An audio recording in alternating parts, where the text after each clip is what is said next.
하나님, 오늘 예배가 전일소의 모열로 깨끗게 되니 회개만 되게 하여 주시옵소서. 우리 시간 다시 한번 주님 부르며 기도합니다. 주여,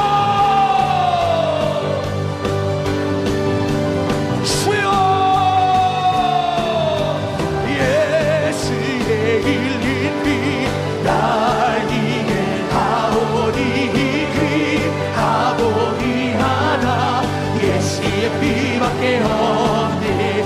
나의 죄를 씻기는 예수의 비밖에 없네. 다시 정죄하기도 예수의 비밖에 없네. 예수의 흘린 피 날 이게 하오니 귀하고 귀하다.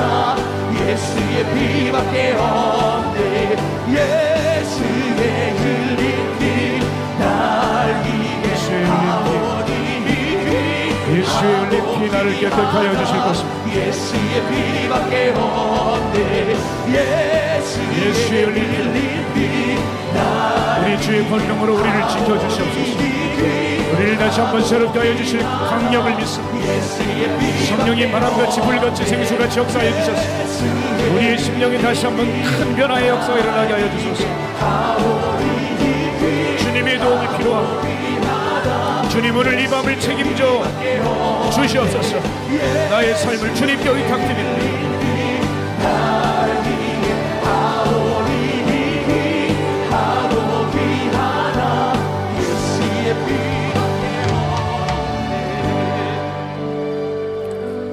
전능하신 하나님, 오늘 하나님 앞에서 이 잠자는 우리의 심령이 깨어나게 원합니다. 세상이 우리의 눈을 가렸고 문화라는 이름으로 죄악들이 우리의 삶에 허용되고 있습니다. 오늘 주님의 말씀과 기도로 이것들을 방어해야 합니다. 주여, 그저 맹놓고 세상의 것들을 받아들이지 않게 하여 주시옵시고 어떠한 손해와 어려움이 있을지라도 예수 그리스도 옆에 서 있게 하여 주시옵시고 주님을 선택할 수 있는 우리가 되기를 간절히 원합니다. 하나님, 여전히 우리의 마음이 흔들리고 헷갈리고 있습니다. 오늘 주님의 말씀 앞에 다시 한번 우리의 삶을 고정하며 오늘도 나의 마음을 확정하고 또 확정시켜 주십시오. 방심하는 사이에 우리의 마음은 또 도둑질 당하니 우리의 마음을 주님께 드립니다. 성령을 모시고 삽니다. 분명한 훈련이 우리 안에 있게 하여 주셔서 우리 안에 더 이상 뜬구름 잡는 신앙이 떠나가게 하여 주시옵시고 주님의 말씀과 주님의 은혜가 실제가 되어서 우리의 삶을 지켜내기에 충분할 수 있도록 주님 함께하여 주시옵소서. 나의 신앙이 자라나는 예배가 되게 원합니다. 이 마지막 때에 정말 알곡이 되게 원합니다.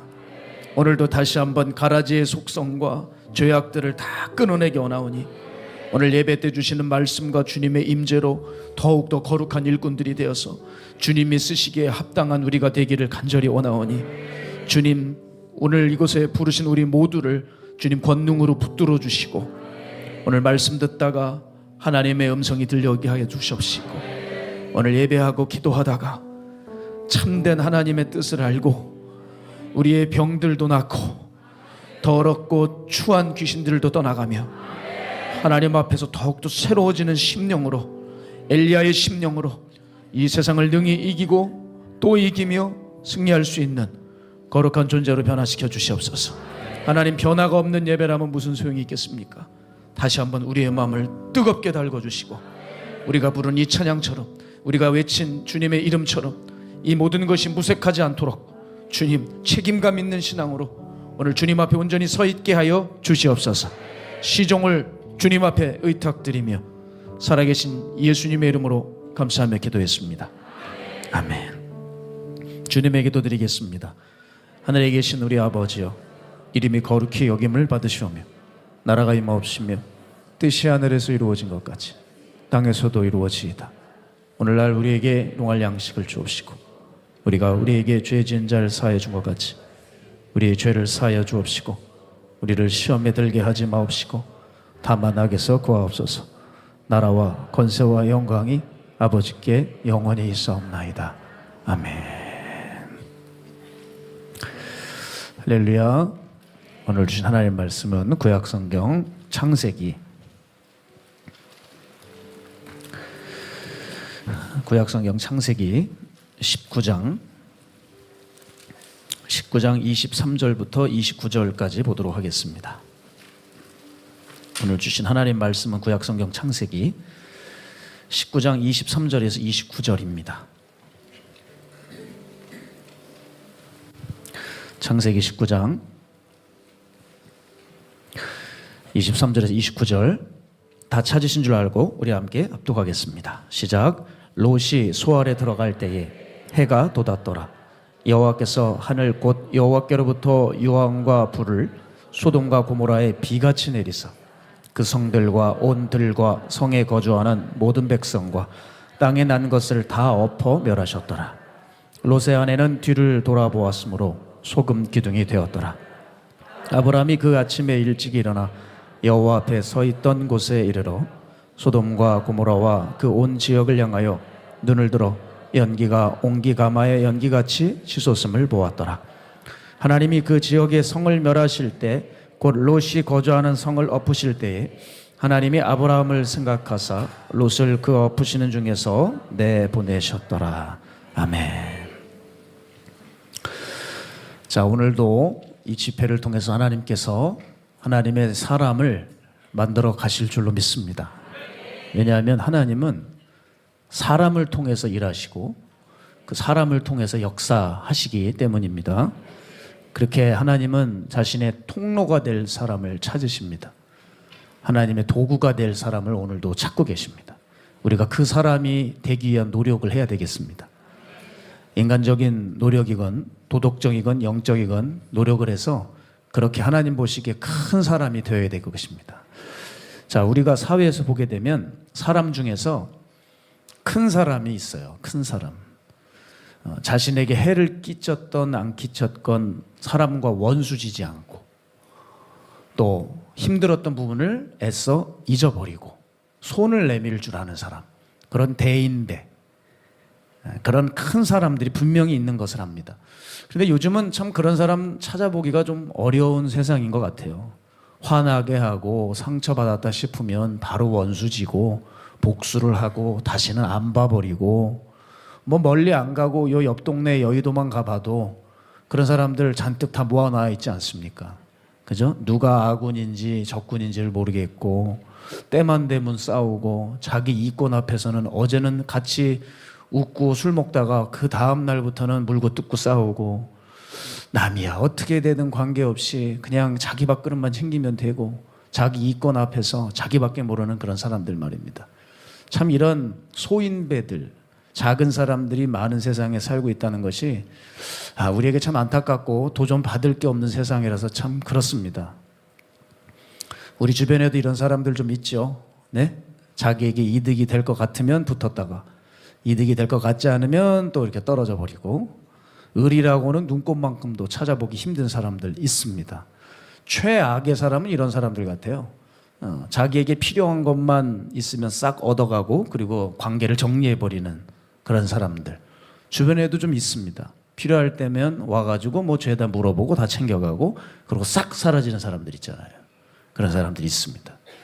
그런데 가만 보면 이런 작은 사람들 주변에서 살아가서 우리가 참 힘들긴 하지만 오늘 본문이 우리에게 또 도전을 주기도 합니다. 오늘 본문 보니까 어떤 이익이 오건 손해가 오건 덮어버리는 사람이 나오는데 그게 바로 아브라함입니다. 자, 남이 내 마음을 아프게 하는 것도 힘든데 가족이 내 마음을 아프게 하는 거 이건 정말 힘든 거 아니겠습니까? 아브라함에게 조카 롯이 그랬습니다. 아브라함 마음을 조금 힘들게 했던 것 같아요. 롯을 좀 살펴보면 롯의 아버지가 롯을 낳고 일찍 죽었습니다. 그래서 그 아브라함이 자기 조카를 거둔 거예요. 그러니까 롯에게 있어서 아브라함은 큰아버지인 거죠. 자, 자기 동생의 아이니까 아브라함이 열심히 걷어가지고 키웠습니다. 열심히 잘해줬던 것 같아요. 근데 아브라함 덕에 아무것도 수 없었던 녀석이 성경을 보면은 이제 많은 것들을 소유하게 되고 식솔도 갖게 되었습니다. 그런데 여러분도 아시다시피 그 밑에 식솔들끼리 싸움이 자주 일어나는 거예요. 그러면 롯이 어떻게 해야 돼요? 얼른 좀 중재를 해야 되지 않아요? 너희들 큰아버지의 사람들은 건들면 안 되는 거야. 그렇게 훈계도 하고 얼른 가르쳐야지 그 양심이 있는 아이일 텐데 어떻게 된 게 그냥 가만히 있어요. 가만 보면 성경을 보게 되면 롯의 캐릭터를 좀 알 수 있는데 약간 좀 흐리멍텅한 사람이 아니었나 싶어요. 그래서 이거를 보다 못한 아브라함이 이건 누가 봐도 가문 체면이 말이 아니니까 우리가 서로 다투면 안 되겠다. 자, 네 앞에 온 땅이 있다. 네가 좌하면 내가 우할 것이고 네가 동하면 내가 서하고 네가 남하면 내가 북하리라. 그러니까 네가 마음에 드는 땅을 가져가라. 글로 가라. 그래서 롯이 온 땅을 이렇게 바라보는데 롯이 아무래도 젊은 애다 보니까 화려하고 세련된 도시가 좋지 않겠어요? 그 젊은 사람들이 신도시가 좋지 지금 뭐 지방 내려가 살고 싶겠냐고. 그러니까 이게 괜찮아 보이니까 요걸 이제 선택을 한 거죠. 눈에 좋아 보이는 소돔 땅을 선택했어요. 자, 정상적인 녀석이라면 어떻게 될까? 좋아 보이는 땅이 있어도 좋아 보이면 저기는 큰아버지가 좀 가세요 하면서 조금 좀 후진 곳을 향해서 좀 가야 될 텐데 냉큼 지가 선택해서 가버려요. 아브라함이 말은 안 했지만 얼마나 씁쓸했을까. 그래도 내가 어려서부터 키운 아이인데 참 떠날 땐 나이스하게 떠나는구나. 그래 나도 할 만큼 했다. 내 동생 엘에서 여기까지 할 수 있었다. 내가 네 아비한테 그래도 할 말은 있다. 네하고 내하고는 여기까지다. 이렇게 말할 수도 있겠지만 아브라함은 그렇게 하지 않았던 것 같아요. 아브라함은 참 넉넉했던 사람이에요. 자, 얼마 지나지 않아서 희한한 일이 벌어집니다. 여러분 하필 이게 우연 같지만 우연이 아닌 거예요. 소돔 왕과 고모라 왕이 타국의 왕들과 전쟁이 벌어집니다. 왜 그런가 했더니 소돔과 고모라 왕이 엘람 왕이라고 하는 왕을 12년 동안 섬겨왔는데 13년 차에 배신을 해요. 그래서 이제 전쟁이 나버린 겁니다. 그래서 소돔과 고모라 왕과 또 엘람 왕과 연합군들이 전쟁을 치르는데 이 작전상 소돔 왕과 고모라 왕이 실패를 해서 후퇴를 합니다. 이때 엘람 왕과 연합군들이 이때라 하면서 들이닥치면서 소돔과 고모라의 모든 재물과 양식들을 빼앗아가고 인질들을 잡아가는데 거기 소돔에 있었던 롯이 잡혀가는 거예요. 그 식솔들이랑. 이때 이 소식이 아브라함에게 들립니다. 이럴 때 여러분 같으면 어떻게 하겠어요? 아이고 새끼야 뭐.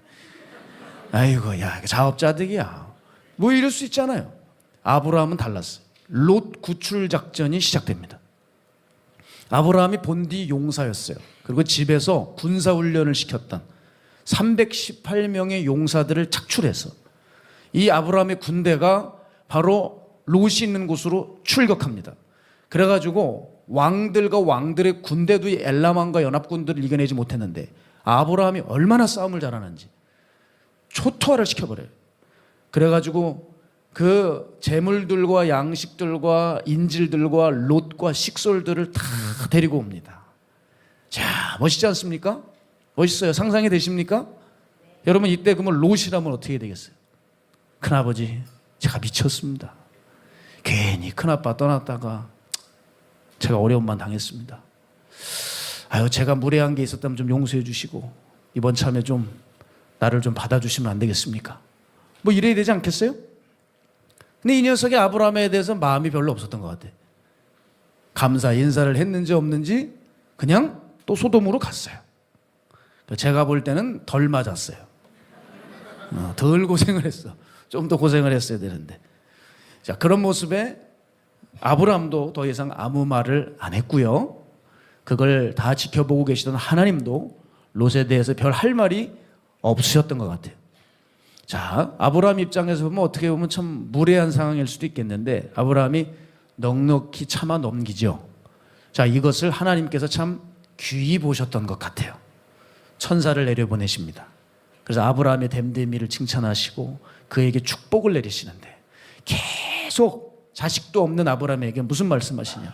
네 밑에서 강대한 나라들이 일어날 것이고 네 자손이 하늘의 별을 봐라. 무별을 셀 수 있느냐?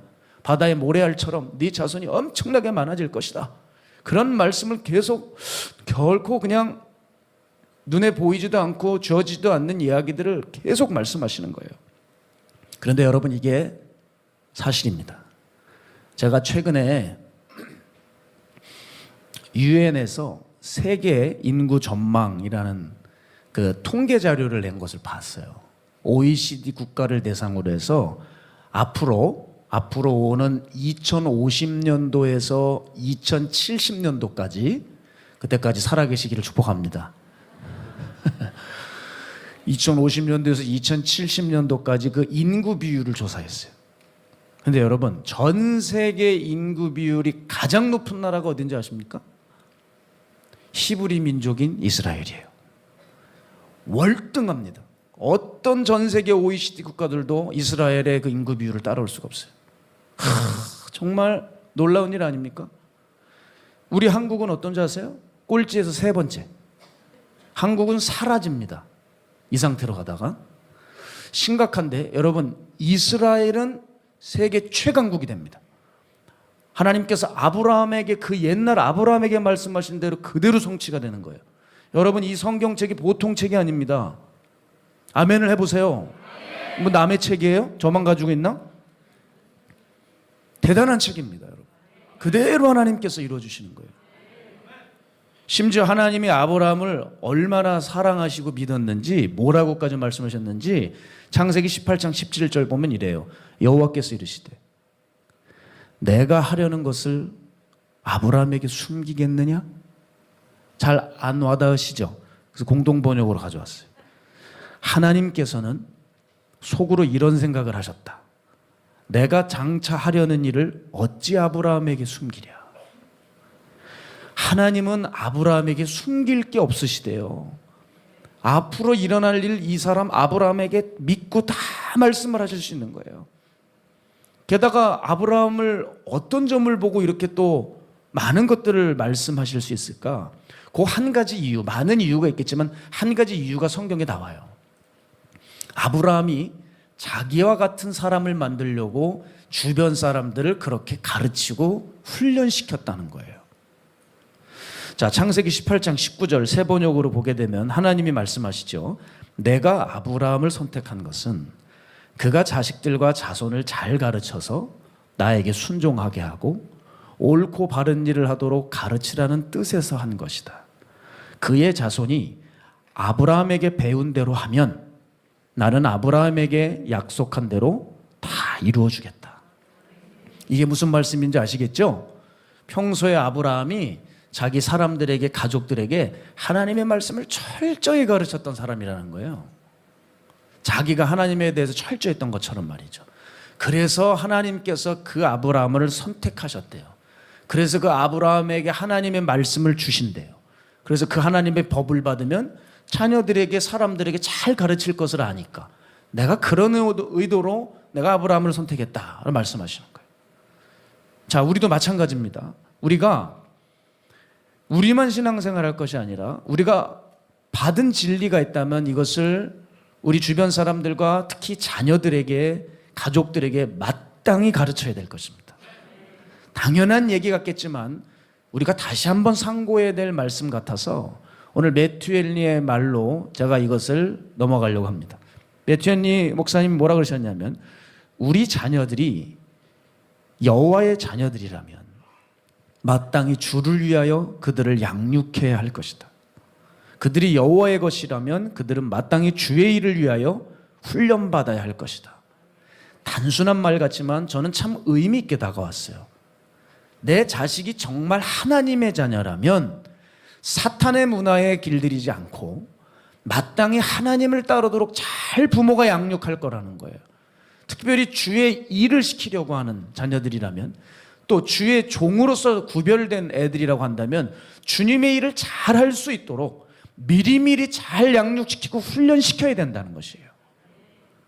자, 이와 같은 일에 철저했던 사람이 누구라고요? 아브라함이에요. 그래서 하나님이 이를 선택하셨고 그에게 숨기는 일이 없다고 하시는 거예요. 자, 그러니 우리가 추측할 수 있죠. 아브라함이 자기 조카 롯을 얼마나 하나님의 말씀대로 훈련시켰을지 생각이 되시죠. 그런데 롯이 아브라함을 떠났어요. 그 말은 무슨 말이에요? 롯이 하나님 아버지의 말씀을 떠났다는 거예요. 그리고 간 자리가 소돔입니다. 소돔. 자, 그런데 아브라함이 하나님이 하신 말씀을 듣고 너무 놀랐어요. 뭐냐? 소돔을 멸하신다는 말씀이었어요. 왜 놀랐을까요? 그 아브라함이 솔직히 소돔을 사랑해서 그랬을까요? 내가 은퇴하고 나도 소돔에서 살려고 그랬는데 그래서 그럴까요? 소돔에 의인이 많아서 그 지역을 계속 이렇게 눈여겨봐서 그랬을까요? 그게 아니라 롯 때문이었어요. 롯 때문에. 그래서 그때부터 아브라함이 기도하기 시작합니다. 우리가 잘 아는 기도 있죠. 아브라함의 기도. 하나님, 의인 50명만 그 땅에 있으면 멸하시겠습니까? 하나님 45명은요? 하나님 40명은요? 여러분 이 내용 아시지요? 이게 바로 아브라함의 기도입니다. 기도. 그러니까 이 구절은 성경에 기록된 최초의 엄숙한 기도 내용이에요. 그 기도가 뭐예요? 성경에 나오는 사람의 기도 내용이 아브라함의 기도였는데, 자, 여러분 이 기도가 소돔을 살려달라는 기도, 즉 롯을 살려달라는 기도예요. 사람의 기도문이 나오는데 여기 롯을 살려달라는 기도가 나온 거예요. 근데 그 롯이 그렇게 썩 자기에게 좋은 사람이에요? 그렇지 않죠. 여러분 이게 벌써 구약 창세기에 나오는 예수님의 마음이에요. 예수의 중보가 여기서 흘러나오는 거죠. 이제 아브라함의 마음이 좀 보이십니까? 그 무레함이 가시기도 전에 아브라함은 칼을 빼서 롯을 왕들의 손으로부터 건져내고, 지금은 기도를 통해서 그의 목숨을 건져달라고 하는 사투의 기도를 하고 있는 것입니다. 그런데 이 기도가 하나님 마음에 쏙 들었어요. 그래서 하나님께서 아브라함이 하나님 앞에 이렇게 때를 씁니다. 하나님이 정하신 것을 아브라함이 막는데도 하나님은 조금 더 감정이 상하지 않으셨어요. 하나님, 이 도시에 45명만 의인이 있어도 멸하시겠습니까? 그래, 거기 45명만 있으면 내가 멸하지 않으마. 하나님, 40명만 있으면 멸하지 않으시겠습니까? 그래, 거기 40명만 있으면 내가 멸하지 않으마. 하나님, 노여하지 마십시오. 35명만 있어도 멸하지 않으시겠습니까? 그래, 거기 35명만 있어도 멸하지 않으마. 주여, 내 주여 노하지 마시옵소서. 거기 20명만 있어도 멸하지 않으시겠습니까? 그래, 거기 20명만 있어도 내가 멸하지 않으마. 하나님이 시종일관 너무 따뜻하신 거예요. 어쩜 이렇게 따뜻하게 아브라함의 기도를 들어주셨을까? 우리는 여기서 두 가지를 알 수 있어요. 첫 번째는요, 깨끗한 중심의 기도는 반드시 응답해 주신다는 거예요. 두 번째는 하나님은 악인을 죽이고 싶으셔서 안달나신 분이 아니라는 거예요. 심판하고 싶으신 분이 아니라는 거예요. 하나님은. 요한복음 3장 17절 보면 하나님이 그 아들을 세상에 보내신 것은 세상을 심판하려 하심이 아니요 그로 말미암아 세상이 구원을 받게 하려 하심이라. 여러분, 하나님에게는 심판이 1번이 아니라 구원이 1번이에요. 구원이 안 되니까 어쩔 수 없이 심판을 집행하신 것뿐이라는 것입니다. 하나님은 아브라함을 사랑하셨어요. 그 아브라함의 넉넉하고 큰 마음, 그 큰 믿음이 마음에 드셔서 그를 이렇게 복의 통로로, 지금은 이렇게 친밀함의 통로로, 숨길 게 없는 사이로 발전시키시는 것을 우리는 성경을 통해 볼 수 있습니다. 제가 우리 서두에서 말씀드렸던 것처럼 우린 이 사람이 돼야 돼요. 하나님이 기억하시는 사람, 하나님과 친밀히 교제를 나눌 수 있는 사람, 하나님의 비밀을 나눠줄 수 있는 사람, 하나님과 함께 걸어가는 사람. 저는 여러분들과 함께 바로 이 사람을 목적 삼아서 같이 신앙생활 해 나가기를 소망합니다. 여러분 꼭 이 사람이 되셔야 돼요. 자, 이제 이 아브라함 한 사람으로 인해서 어떤 일이 벌어지고 있는지를 좀 살펴보겠습니다. 결론적으로 말씀드리면 이 아브라함 한 사람 때문에 롯이 살아나게 됩니다. 롯이. 자, 그런데 좀 이상하지 않습니까? 어떻게 여러분 롯이 살 수 있죠? 분명 아브라함이 하나님 50이요, 45요, 35요, 20이요, 10명여 기도하다가 그 도시에 의인 한 명을 찾지 못해서 포기하고 집으로 돌아갔다 그랬거든요. 창세기 18장 33절 보면 여호와께서 아브라함과 말씀을 마치시고 가시니 아브라함도 자기 곳으로 돌아갔더라. 그러니까 둘이 뭔가 좀 결과를 얻지 못했어요. 아브라함은 나름대로 때를 썼지만 아브라함도 때를 쓰다가 자기도 민망하니까 사람이 없으니까 그냥 포기하고 집으로 갔단 말입니다. 근데 롯이 그 죽어 나자빠진 소돔과 고모라 사람들 같이 되지 않고 살아나왔습니다. 그 이유가 뭐냐? 오늘 29절에 나와 있는 거죠. 창세기 19장 29절. 하나님이 그 지역의 성을 멸하실 때, 곧 롯이 거주하는 성을 엎으실 때 하나님이 아브라함을 생각하사 롯을 그 엎으시는 중에서 내보내셨더라. 하나님이 롯을 살려주신 것은 하나님께서 그 아브라함을 보셔서 살려주신 거예요. 우리는 이 사건을 통해서 중요한 원리를 좀 알 수 있습니다. 오늘 이것을 좀 살펴보기 원하는데, 아브라함 때문에 롯이 산 이 사건을 통해서 알 수 있는 첫 번째 원리는 뭐냐면, 하나님은 내 신앙 때문에 다른 사람을 기억하시고 구원하신다는 거예요. 자, 롯을 보게 되면 특별하지 않았습니다. 신실하지도 않았습니다. 오히려 소돔에 머물러서 죄악 가운데 타협하는 삶을 살았습니다. 그런데 하나님은 아브라함의 신앙과 삶을 생각하셔서 롯을 구해주셨어요. 여기서 성경이 우리에게 잊지 말라고 하는 건 뭐냐면, 여러분의 신앙이 그냥 여러분의 신앙으로 끝나는 게 아니라는 거예요. 여러분의 신앙 때문에 자녀가 살고 가족이 살고 공동체가 사는 거예요. 반면에 여러분의 죄악으로 자녀가 잘못될 수 있고 가족이 망가지고 공동체가 허물어지는 거예요. 지금 아브라함 한 명 때문에 아브라함 가족이 다 살고 타락한 롯마저도 살게 됩니다.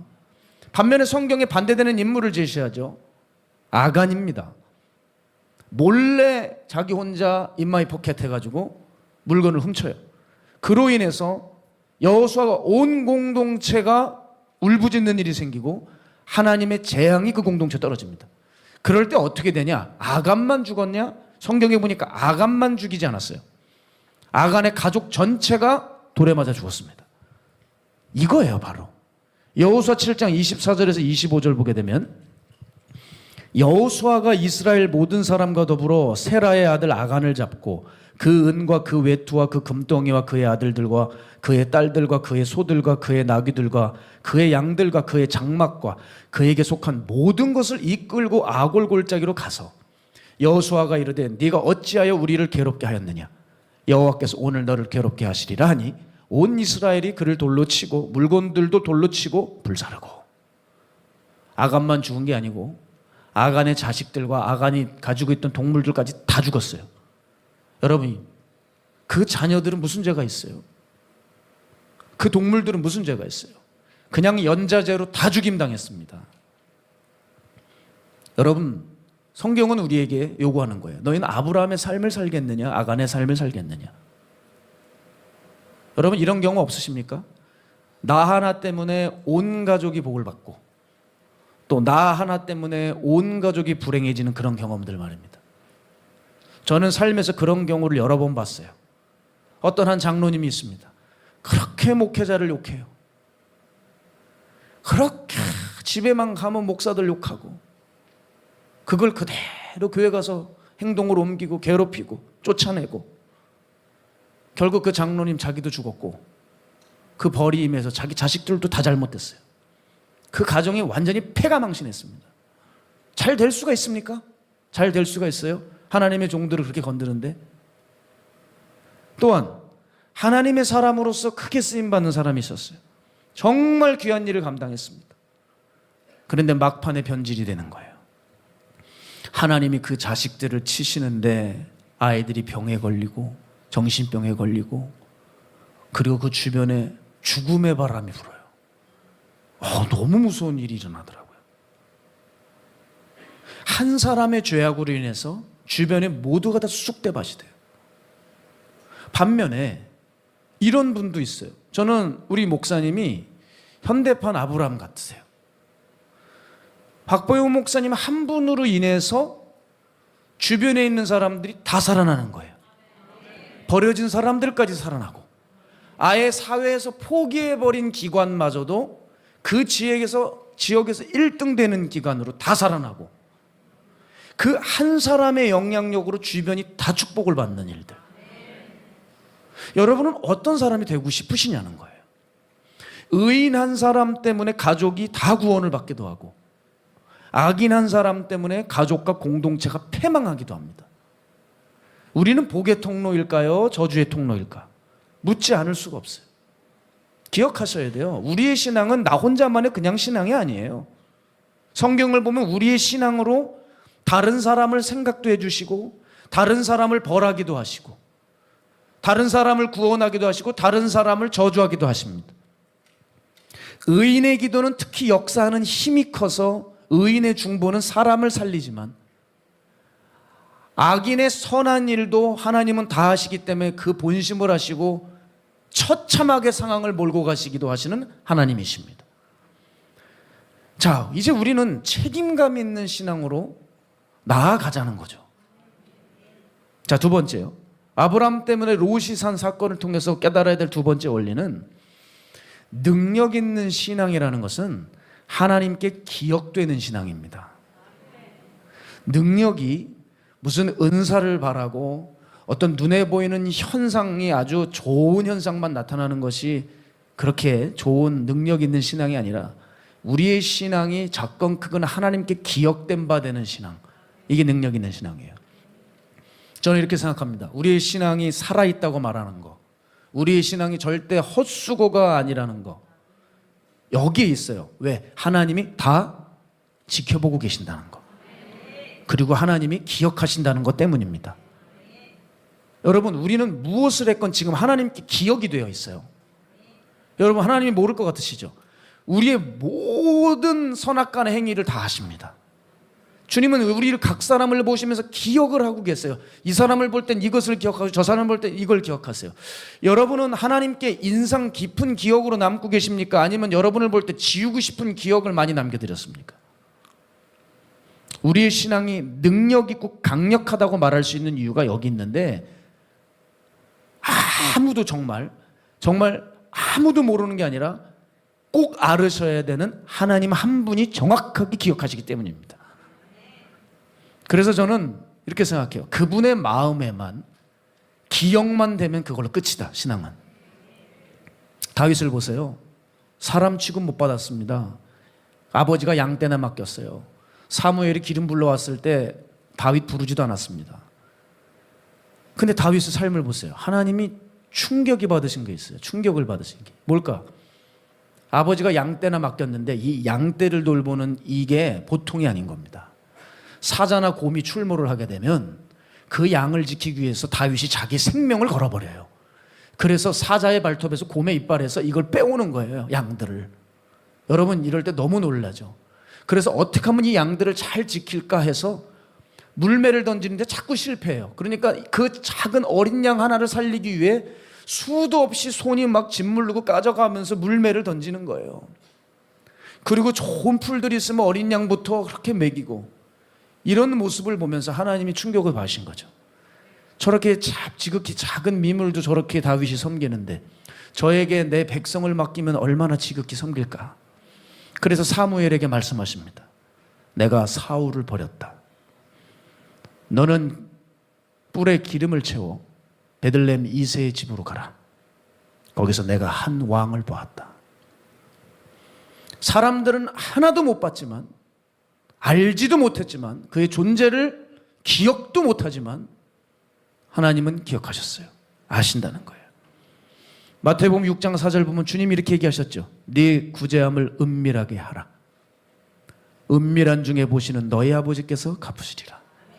마태복음 6장 6절 너는 기도할 때 네 골방에 들어가 문을 닫고 은밀한 중에 계신 내 아버지께 기도하라. 은밀한 중에 보시는 내 아버지께서 갚으시리라. 그런데 주님은 이렇게 산상설교에 말씀하셔도 우리는 은밀하게를 죽어도 못하는 거예요. 드러내고 싶고 알리고 싶고 노출시키고 싶어 해요. 여러분, 좀 몰래 할 수 없을까요? 남이 하나도 모르면 거기서 희열을 좀 느끼면 안 될까요? 남이 알아주지 않으면 난리가 나는 거예요. 주님이 뭐라고 하셨습니까? 화끈한 데서 보시는 내 아버지께서? 공개적으로 보시는 내 아버지께서? 아니라는 거예요. 은밀한 중에 보시는 내 아버지께서. 은밀한 중에 보시는 내 아버지께서. 저는 여러분 이 점이 신앙에서 굉장히 매력적이라고 생각해요. 왜냐하면 남들에게 얘기할 필요가 없어요. 어디 시험 봐가지고 내 점수 이거예요 꼭 공개돼가지고 인정받을 필요도 없어요. 그죠? 그냥 혼자만 하고 있으면 돼요.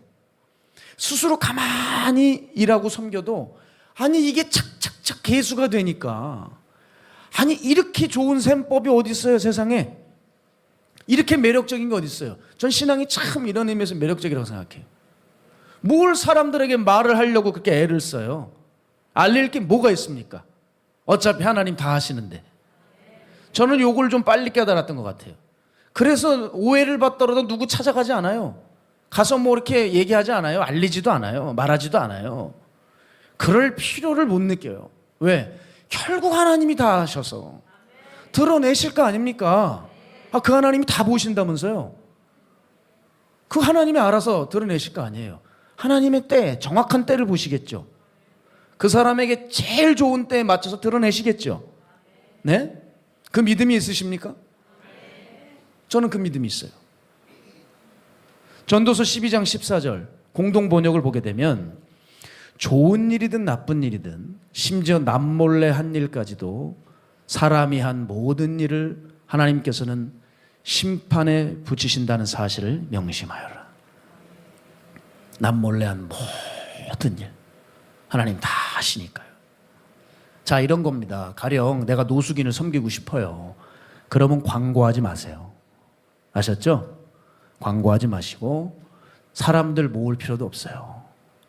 그냥 정말 섬기고 싶으면 조용히 요리학원 것 같은데 수강하세요. 그래가지고 열심히 요리를 연마하는 거예요. 전 이런 생각을 해봤어요. 형제들이 이 칼질을 잘 못할 거 아니에요, 도마질을.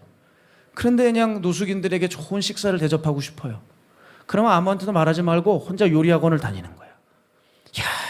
열심히 당근을 썰다가 손가락도 썰어보고.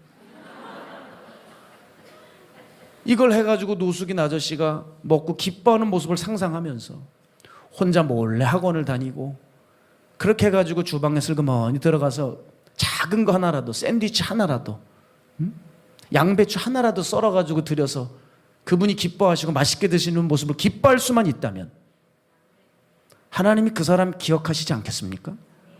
어우, 쟤 봐라. 그 다음은 어떻게 할래? 하나님이 가만히 지켜보실 거 아니겠습니까? 여러분, 은밀한 중에 주님 다 보고 계세요. 이건 제가 경험을 했어요. 이젠 시간이 지났으니까 얘기를 해도 되겠죠. 저는 이곳에 살 때 늘 마가야 다락방 성전을 치웠습니다. 저는 제 청소 전문 도구가 따로 있었어요. 제 손에 맞는 도구를 딱 장만한 다음에 나름의 장비를 가지고 와서 강대상과 요 앞을 청소해요. 요것만 해도 얼마나 걸리냐? 1시간 반이 걸립니다. 왜냐하면 지금처럼 이런 강대상이 아니었어요. 예전에 빨간 카페트가 돼 있었기 때문에 먼지가 얼마나 많은지 이게 진공청소기로 밀리지도 않아요. 하나씩 하나씩 손으로 뗐습니다. 이렇게 떼고 닦고 1시간 반이 지나가요. 항상 언제 했냐? 월요일 이른 아침에 했습니다. 왜? 그때 되면 사람이 안 볼 것 같아서 몰래 문 열고 캄캄한 데 들어와서 하는 거예요. 그러면 온몸에 땀이 젖어요. 그러고 나서 이제 월요일이었기 때문에 그때가 뭐 휘청휘청 돼요. 참 힘들었어요. 그러다가 어느 날은 고향에서 어머님이 마가야 다락방에 올라오십니다.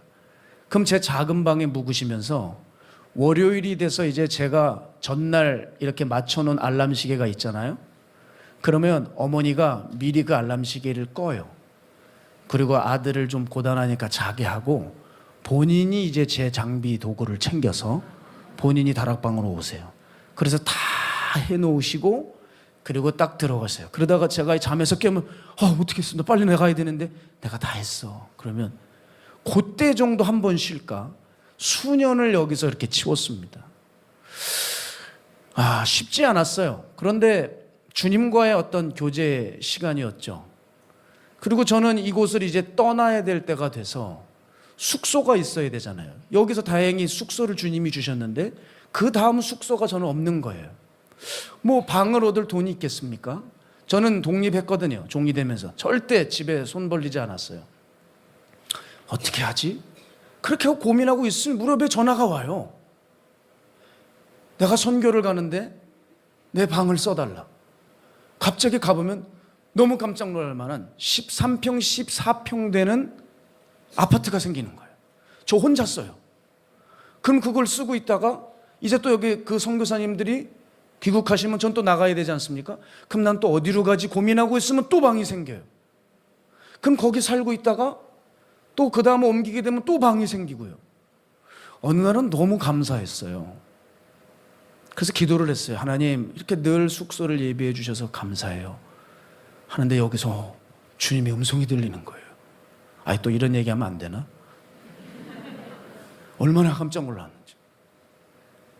네가 내 집을 위해 수고했으니 내가 내 집을 책임지겠다. 얼마나 울었는지 몰라요 그때. 세상에, 아 그래서 그렇게 내가 가는 곳마다 방이 있구나. 여러분, 저 지금까지 방 없는 적이 없어요. 여러분, 놀라운 얘기 드릴까요? 전 지금도 집이 있어요. 제 돈 1원 한 장 안 들어갔습니다. 제 집이 있어요. 여기 오니까 또 갑자기 집을 얻어주래요. 그래서 집이 생겼어요. 아, 그때 알았어요. 하나님께 기억되면 끝이구나. 세상에 이거를 보셨구나. 전 몰랐어요. 그냥 여기 사니까. 제가 어느 날 방 청소를 해요. 늘 어머님이 항상 깔끔하게 치우시는 분이었습니다. 그걸 보고 자랐기 때문에 저도 더러운 걸 못 보는 성격이 된 거죠. 혼자 사니까 이게 늘 방을 쓸고 닦는 게 하루 일과였습니다. 닦고 있는데 이런 마음 하나가 들었어요. 너는 네 방만 닦는구나. 그냥 그런 제 생각이에요. 아 맞다, 하나님의 집이 바로 옆에 있는데 나만 닦으면 안 되지. 그냥 제 생각이에요. 주님 앞에 너무 죄송해서 그때부터 이제 청소를 시작한 거거든요. 그런데 그걸 기억하실 줄은 저는 몰랐죠. 그리고 어느새 제가 여기 와 있지 않습니까? 참 신기한 일이에요. 이 마가의 다락방과 둘러싼 이야기들은 너무 많아요. 사실 얘기를 해드리고 싶지만 또 이거 뭐 좀 이상해질 것 같아서 얘기는 못해요. 하나님 앞에 기억만 되면 아 끝나는 거구나. 그걸 제 부족한 삶에서 아주 조금씩 그냥 하루 강아지처럼 조금 쇳눈 뜨면서 조금씩 알아가고 있는 것 같아요. 여러분, 능력 있는 신앙이 뭐라고요? 하나님께 기억되는 신앙이라고요. 그거를 여러분의 삶에서 한번 찾아보세요. 그거는 깊게 어렵게 찾을 게 아니에요. 자연스럽게 내 삶에 그게 찾아옵니다. 그때 그것을 여러분이 딱 선택하실 수 있어야 돼요. 그 기회가 왔을 때 여러분이 잡는 지혜로운 성도 여러분 되시길 축복합니다. 자, 아브라함 때문에 롯이 살게 된 이 사건을 통해서 알게 된 세 번째 원리가 뭐냐? 의인의 영향력은 위기 때에 빛을 발한다는 거예요. 의인의 영향력은 위기 때에 빛을 발한다. 자, 여러분, 사람의 진가는 언제 나타날까요? 평안할 때? 위기의 때? 언제죠? 위기의 때죠. 한 사람의 실력과 존재가 얼마나 대단한지는 환난과 심판의 때에 더욱 잘 알게 되는 법입니다. 이건 어려운 얘기가 아니에요. 여러분, 평소에 촛불을 볼 때 감동받는 사람이 있어요? 촛불. 아, 촛불을 모르세요? 이렇게 초가 있고 불이 붙어 있는 그 촛불. 촛불을 볼 때 촛불이야. 뭐 감동받는 사람 없죠. 그런데 여러분, 갑자기 전기가 다 나가버리는 거예요. 흑암이 찾아와요. 캄캄해서 걸어갈 수도 없을 때 그 촛불 한 줄기의 빛은 우리에게 마치 생명 같아요. 얼마나 소중하고 귀중한 빛인지 모릅니다. 여러분, 의인이 이와 같다는 거예요. 의인이 이와 같다는 거예요. 의인이라고 하는 사람들은 여러분 눈에 잘 안 띌 수 있어요. 평상시에는 그 존재적 가치가 잘 티가 안 납니다. 그런데 위기가 닥치고 세상이 어두워지면 그때 그 사람이 드러나는 거예요. 그러니까 세상 말로 얘기하면 난세의 영웅이 난다 그러잖아요. 그 영웅은 원래 여러분 옆에 있었어요. 근데 못 알아보는 거예요. 근데 세상이 어려워지면 그 사람이 드러나기 시작해요. 세상이 어려워지면 사람들은 본능적으로 누군가를 의지하고 싶고 기대고 싶고 믿을 만한 사람을 찾게 됩니다. 자, 그럴 때 의인은요, 그 자체 발광해요. 어두워질수록 그 의인은 이상하게 눈에 띄어요. 여러분, 그 사람이 되셔야 되는 거예요. 악한 세상일수록 의인 입장에선 땡큐입니다. 그동안 하나님 앞에 서 있었던 그 의인의 존재와 그 영향력은요, 어두울 때도 강력하게 드러나는 법이거든요. 자, 잠언 10장 25절이 이것을 뒷받침해 주죠. 세 번역으로 살펴봅니다. 회오리 바람이 지나가면 악인은 없어져도 의인은 영원한 기초처럼 꼼짝하지 않는다. 굉장히 은혜되는 말씀이죠. 의인의 존재와 영향력은 언제 더 잘 드러난대요? 회오리 바람이 올 때. 회오리 바람이 올 때. 아브라함의 존재는 언제 드러납니까? 언제? 아브라함의 존재가 언제 부각돼요? 소돔을 멸하실 때. 그 엎으시는 중에 드러나는 거예요.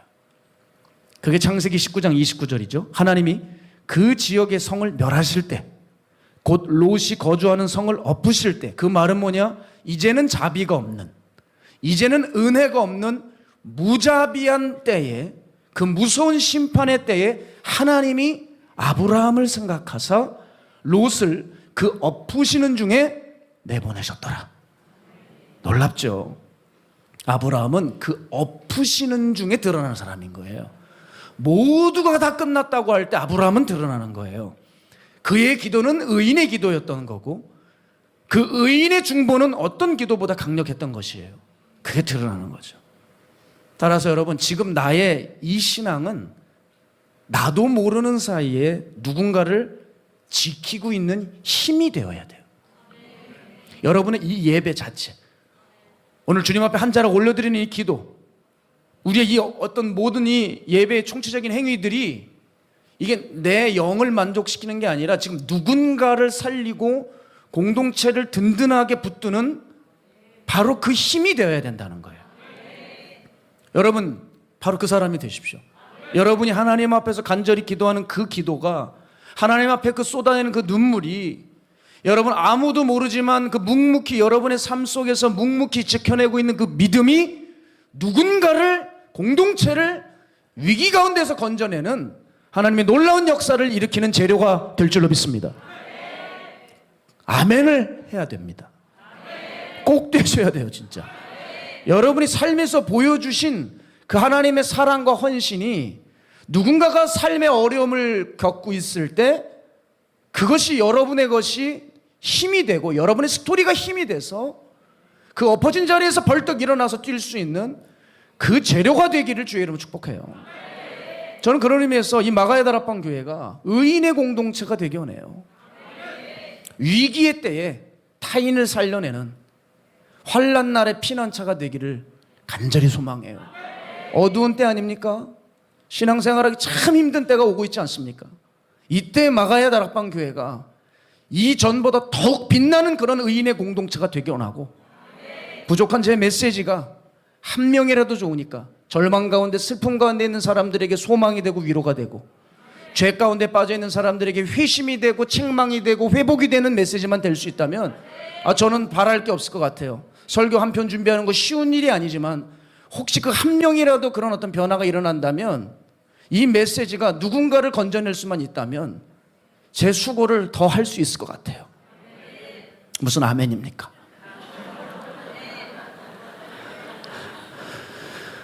여러분이 공동체의 이 신앙이, 내 신앙이 어두운 때에, 환난의 때에 빛만 될 수 있다면, 누군가를 일으키고 특별히 다음 세대를 살릴 수 있다면, 지금 여러분의 기도 한 자락이, 여러분의 이 예배가 내 자녀들을 살릴 수 있고 내 가족을 붙들 수 있다면, 내 가족 공동체가 든든히 세워질 수 있다면 이거 얼마나 감사하겠습니까?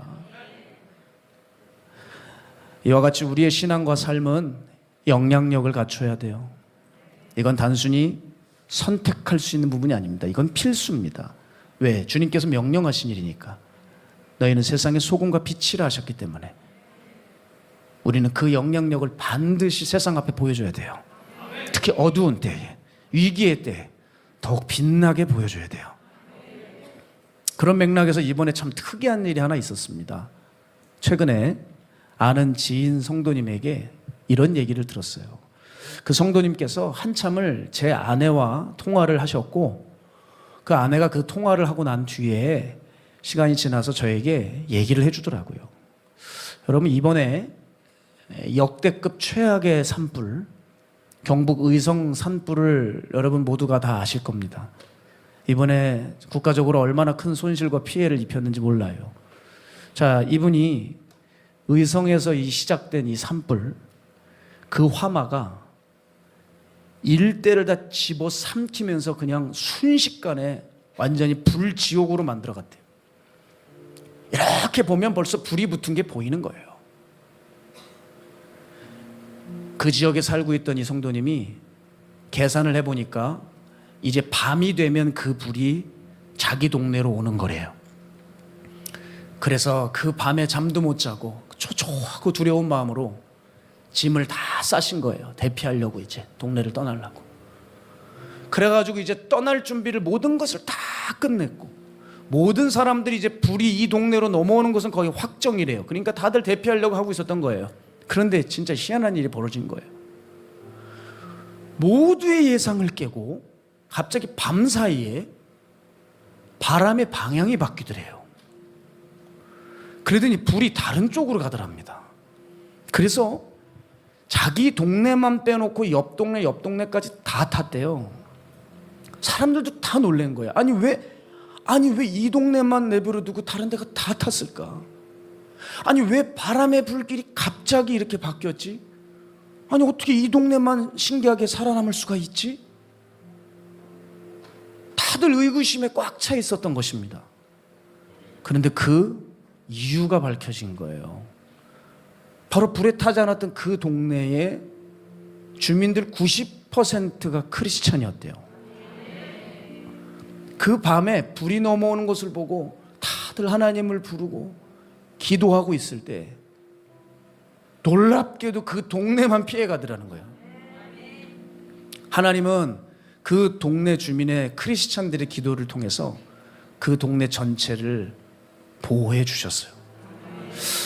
사실 여러분, 이런 이야기는 찾아보면 되게 많아요.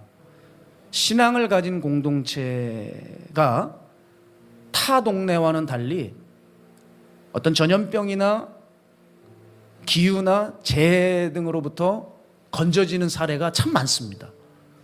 여러분, 이런 사건을 통해서 우리가 깨달아야 될 건 뭐냐면, 우리 사람의 믿음과 기도가 하나님의 놀라운 역사를 이루어내서 타인과 공동체를 보호해주는 영적 보호막이 될 수 있다는 거예요. 이제 우리도 우리의 믿음과 기도로 사람을 보호해주자고요. 우리 때문에 사람들이 살아나는 역사가 일어나야 되지 않겠습니까?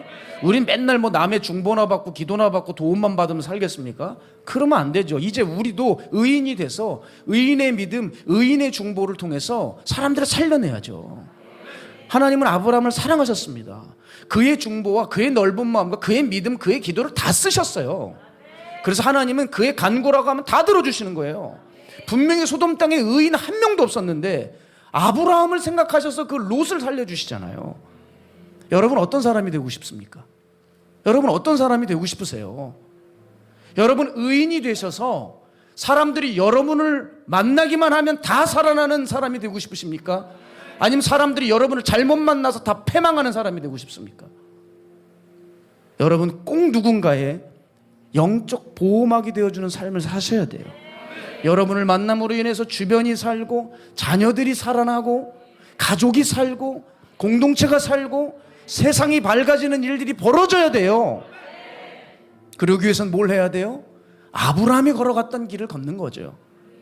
그분의 말씀대로 순종하고, 하나님께서 기뻐하시는 그 마음들을 품고, 내게 힘들게 했던 사람들도 과감히 품어가며 그 하나님과 동행하며 살아가는 거예요.